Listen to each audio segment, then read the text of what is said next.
C'est un état naturel. Tout ce qui obscurcit cet état naturel, eh bien, je laisse se dissoudre.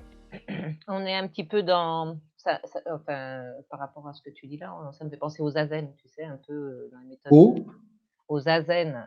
C'est-à-dire que ils enlèvent tout ce qui peut, dans les appartements, enfin, je parle surtout chez les au Japon, oui, quand ils ont des appartements qui sont très, comment dire? Épurés, en oui, fait, de façon à ce qu'ils ont aucun objet qui vienne justement, enfin, je l'imagine comme ça, mais vienne, «polluer» entre guillemets leur état, oui. leur ressenti. Leur perception quoi, en fait. Mm. Je pense que ça se rejoint un petit peu? Bah, On est d'ailleurs, dans tu médites en zazen, tu médites devant un mur, hein. Alors, suivant le dojo, enfin le zendo plutôt, suivant le mmh, zendo, tu as plusieurs rangs. Donc, tu peux méditer avec le dos d'un autre pratiquant ou face à un mur. Donc, tu as le regard un peu comme ça, en à peu bas, près un en mètre biais. devant toi. Et donc, tu es dans le souffle, dans la perception de tout ce qui se passe, dans l'observation. Tu gardes les yeux ouverts dans le zazen. Tu as Mmh. les yeux ouverts. OK. Semi Bon, ouais, ouais, semi-ouvert. En tout cas, semi, il reste focalisé. D'ailleurs, ça.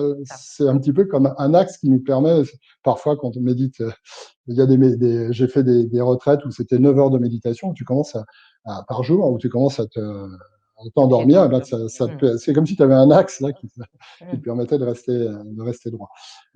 Oui, c'est une épuration, c'est ça. Mais on ne cherche pas l'épuration, tu vois, on laisse être. mmh, On ne cherche rien, en fait. On laisse être, on observe.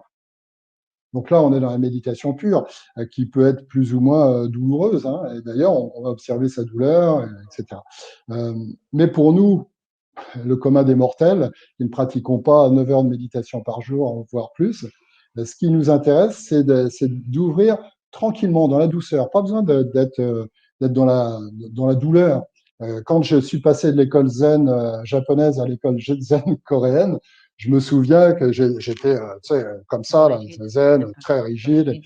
Et puis il y a le maître du dojo qui vient derrière moi, du zendo qui vient derrière moi, qui me parle, alors que jamais chez Deshimaru on parlait, quoi. Pendant que tu médites, tu médites.